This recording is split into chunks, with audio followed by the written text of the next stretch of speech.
ये मेरी 3 बातें हमेशा याद रखना।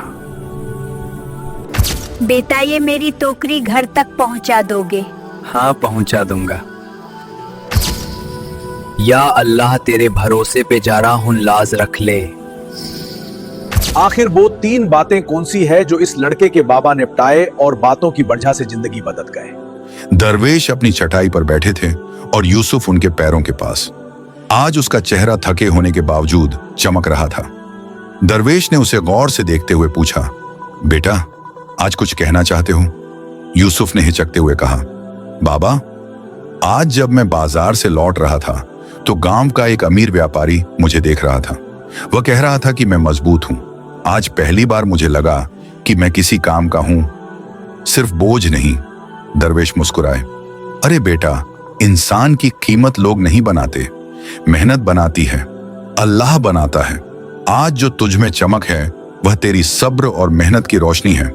यूसुफ ने सिर झुकाकर कहा, बाबा, क्या मैं एक दिन बड़ा आदमी बन सकता हूं? दरवेश ने दूर आसमान की तरफ देखा और बोले, बिल्कुल बन सकता है, लेकिन बेटे, बड़ा आदमी दौलत से नहीं बनता, नियत, सब्र और ईमानदारी से बनता है। जिस दिल में अल्लाह का भरोसा हो उसके लिए कोई दरवाजा बंद नहीं रहता। उस रात यूसुफ बड़ी देर तक जागता रहा। उसकी आंखों में एक सपना पल रहा था, अपनी मेहनत से अपनी पहचान बनाने का सपना। कुछ दिनों बाद गांव में बड़ा मेला लगा। रंग बिरंगी दुकानें, मिठाइयों की खुशबू, खिलौनों की रौनक, पूरे कस्बे में चहल पहल थी। बच्चे खुशी से दौड़ रहे थे। यूसुफ दूर खड़ा तमाशा देख रहा था। उसके पास पैसे तो थे, मगर वह हर सिक्का बचाकर रखता था। उसे दरवेश की बातें याद थीं। उसी समय एक दुकानदार की जोरदार आवाज आई, अरे कोई है, मेरी दुकान की रस्सी टूट गई है, सामान गिर जाएगा। यूसुफ दौड़कर पहुंचा। चाचा जान, मैं पकड़ लूं? दुकानदार ने जल्दबाजी में कहा, हाँ पकड़ ले बेटा, बस गिरने मत देना। रस्सी मोटी और दुकान भारी थी। यूसुफ ने पूरी ताकत लगाई और रस्सी को थाम लिया। उसकी उंगलियों में दर्द हुआ, हाथ थरथराए, लेकिन उसने छोड़ा नहीं। लोग हैरान होकर उसे देख रहे थे। वाह, ये बच्चा तो बड़ा मजबूत है। अरे, ये वही यतीम है ना? देखा, मेहनत ने इसे कितना बदल दिया। दुकानदार ने रस्सी को ठीक किया और यूसुफ के कंधे पर हाथ रखा। बेटा, यदि तू चाहे तो मेरी मदद कर सकता है, मैं तुझे कुछ सिक्के दूंगा। यूसुफ ने मुस्कुराकर कहा, जी चाचा जान। पूरा दिन यूसुफ ने दुकानदार की मदद की, सामान उठाया, ग्राहकों को पानी दिया, दुकान की देखभाल की। शाम तक वह फिर थोड़े सिक्के कमा चुका था। मेले के अगले दिन गांव में चर्चा फैल गई। अरे, यूसुफ ने दुकान बचाई, ये बच्चा तो सच में मेहनती है। इसकी आंखों में अब पहले वाली मासूम कमजोरी नहीं, एक चमक दिखती है। कुछ लोग अब भी मजाक उड़ाते थे, लेकिन अब बहुत से लोग उसे सम्मान के साथ देखने लगे। एक बूढ़ी अम्मा ने उसे रोककर कहा, बेटा, ये मेरी टोकरी घर तक पहुंचा दोगे? हाँ, पहुंचा दूंगा। एक किसान ने कहा, कल खेत में पानी लगाना है, आ जाइयो बेटा। अब उसे रोज काम मिलने लगा। दरवेश हर शाम उसे दुआ देते, अल्लाह तुम्हारे हाथों में बरकत दे बेटा। यूसुफ का सीना गर्व से भर जाता। अचानक एक दिन दरवेश बीमार पड़ गए। ठंडी रात थी, हवा में सर्द खामोशी थी। दरवेश के चेहरे पर थकान थी।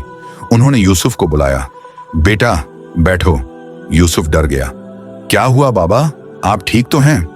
दरवेश ने धीमे स्वर में कहा, बेटा, उम्र ने मेरा दामन पकड़ लिया है, शायद अब मैं ज्यादा दिन तुम्हारे साथ ना रह सकूं। यूसुफ के पैरों तले जमीन खिसक गई। नहीं बाबा, आप ठीक हो जाएंगे, मैं दवा लाऊंगा, पानी लाऊंगा। दरवेश ने उसका हाथ थाम लिया। नहीं बेटा, मेरा वक्त बस थोड़ा सा है, लेकिन सुनो, तुम टूटना मत, तुम कमजोर मत पड़ना। याद रखना, जिसके पास अल्लाह हो वह कभी अकेला नहीं होता। तुम्हारी मेहनत तुम्हें मंजिल देगी। यूसुफ फूट फूट कर रो पड़ा, बाबा, मैं आपके बिना क्या करूंगा? दरवेश ने उसकी आंखें पोंछी। जैसे अभी तक सब्र किया वैसे ही आगे भी करना, और हां, कभी भी खुद को यतीम मत समझना। अल्लाह हर पल तुम्हारे साथ है। उस रात दरवेश ने अपना आखिरी दम लिया। उनकी तस्बीह का एक मोती टूटकर जमीन पर गिरा और उनकी आंखें हमेशा के लिए बंद हो गईं। यूसुफ ने उनका सर अपनी गोद में रखा और रोते हुए कहा, बाबा, आपने कहा था कि मैं अकेला नहीं हूं। मैं आपकी हर बात याद रखूंगा, हर नसीहत निभाऊंगा।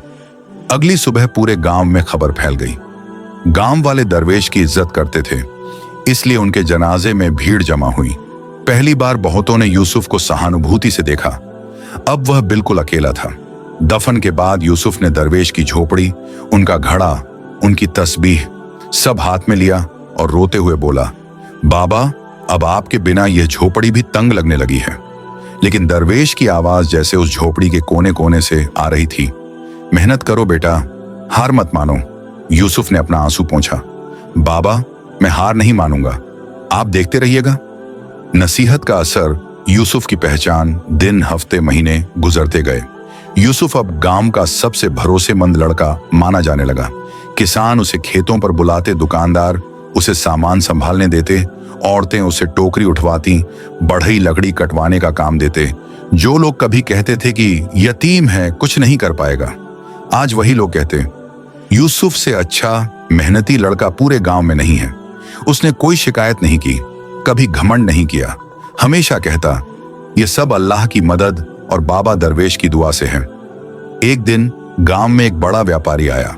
उसे अपने शहर में मेहनती लड़कों की जरूरत थी। गांव वालों ने कहा, अगर मेहनती लड़का चाहिए तो यूसुफ से अच्छा कौन? व्यापारी ने यूसुफ को बुलाकर कहा, बेटा, मैं तुम्हें अपने शहर ले जाना चाहता हूं। तुम्हारी मेहनत देखकर लगता है कि तुम एक दिन बहुत आगे जाओगे। मैं चाहता हूं कि तुम मेरे कारोबार में शामिल हो जाओ।